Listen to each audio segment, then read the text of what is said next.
Have you ever imagined architectural design that you'd love to bring to life? If so, Morpholio Trace app on iPad is a great tool to do just that. In this step-by-step tutorial, I'll walk you through how to set up your very first architectural drawing in Morpholio Trace app from scratch using this exterior view as an example.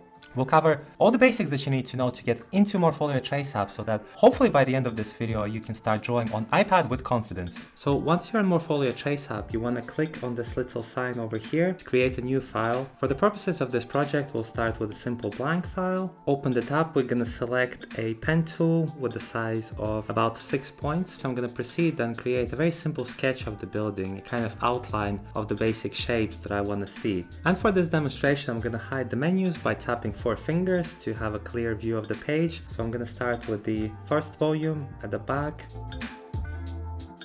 And then at the front, I'm going to create kind of glass box that's supported by columns. And a little path in front of the building like so. And also maybe some vegetation at the back, maybe to the front of the building. Perhaps some subdivisions to the front bit. So at this point it might not look like much, but I think this is a great start, because what I'm going to do now is I'm going to create a second layer to trace over this first one. And to do that, I'm going to tap with 4 fingers as before to reveal all the menus and icons. And this time I'm going to create a new layer on this panel over here by tapping this icon.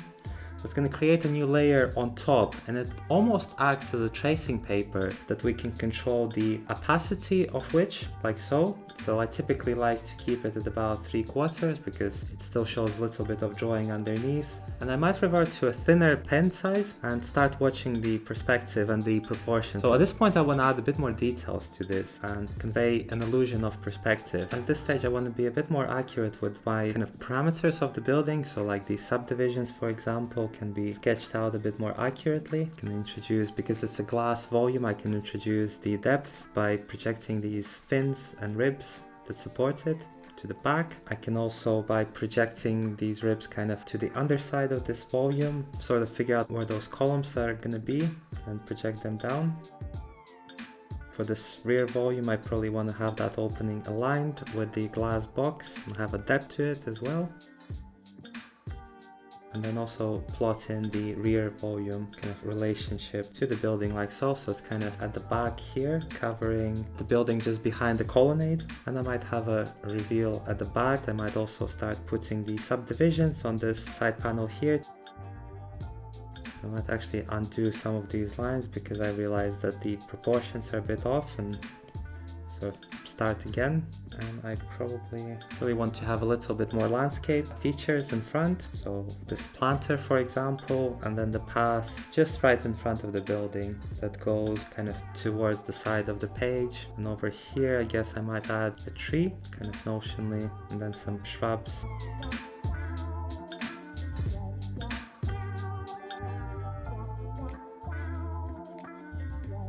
Adding shrubs oftentimes really helps with making or breaking the design proposal.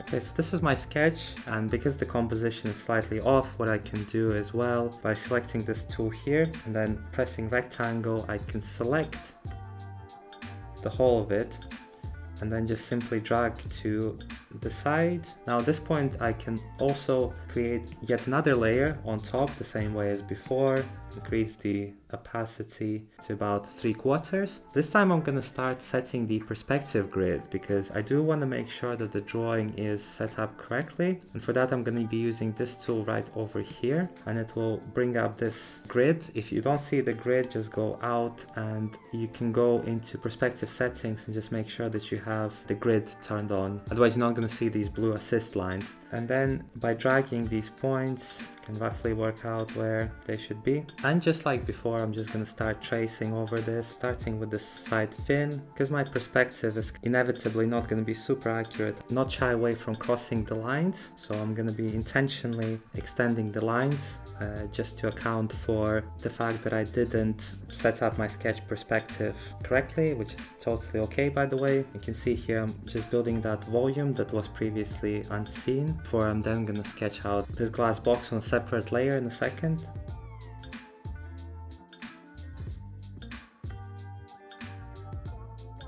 When it comes to these subdivisions, it's actually quite hard to set them up correctly. So if I have a situation where I'm struggling to get the lines with the same kind of spacing, then I'm just gonna undo it a bunch of times and then reduce the spacing between the lines as they go forward.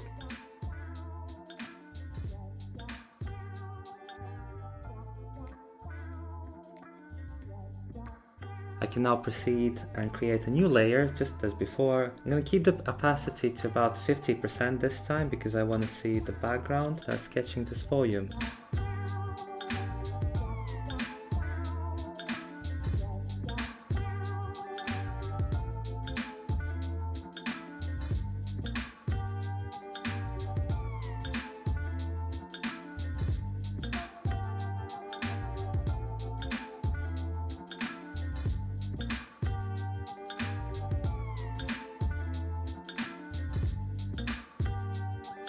Now that I have the base layer for the box set up, I'm actually going to create another layer on top of that, hide the two bottommost layers so that I have only this one visible, and then I'm going to start tracing it once again, get a little bit more clarity as to what's going on. It's okay if the lines don't quite cross the way they should, it's just going to add to the effect and the feel of the sketch.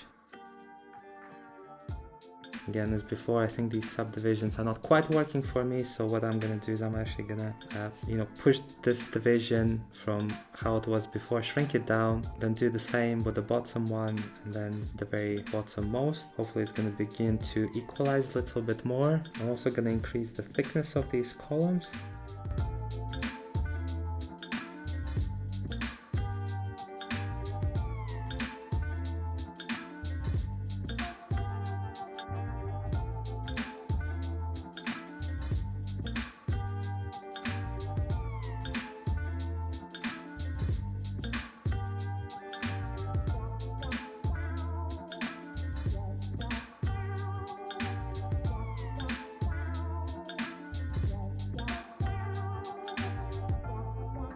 Okay, so now hopefully it's a bit more clear to see what's going on. So if I hide this box here, you can see the volume underneath, and if I turn it on, it's back on. Because it has the paper's opacity applied to it, it kind of covers the bottom layer, and then I might just briefly go over it, reducing the opacity of this brush tool, but increasing the size of it. I can kind of go over. Actually, before I do that, I need to double click on the layer below so that I'm kind of vaguely, very faintly erasing the stuff underneath. And in fact, here where I have my soffit, I can increase opacity back to the full blast, reduce the size of the brush, and then delete these lines here that are overlapping the soffit, the columns, essentially where they shouldn't be present.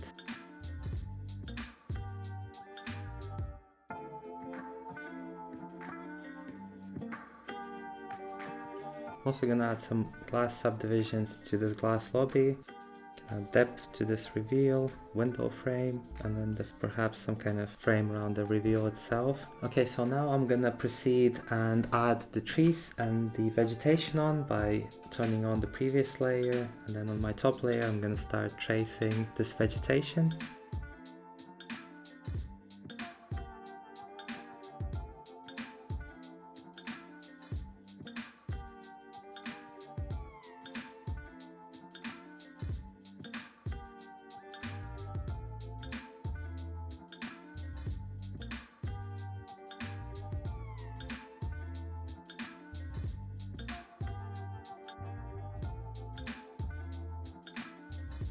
And then to just finish off this drawing, there needs to be a little bit more hierarchy in this than currently shown. You know, these trees are a bit too intense and the building kind of disappears a little bit. So what I'm going to do is I'm going to create a new trace layer. I'm going to decrease the opacity of the paper, and then I'm going to use a slightly thicker line, activate the perspective assist, and once more just quickly sketch over the sketch. This also helps with getting the kind of the old school sense of the drawing correct, because when you sketch with pencil or a pen, for example, you would go over the same thing potentially a couple of times.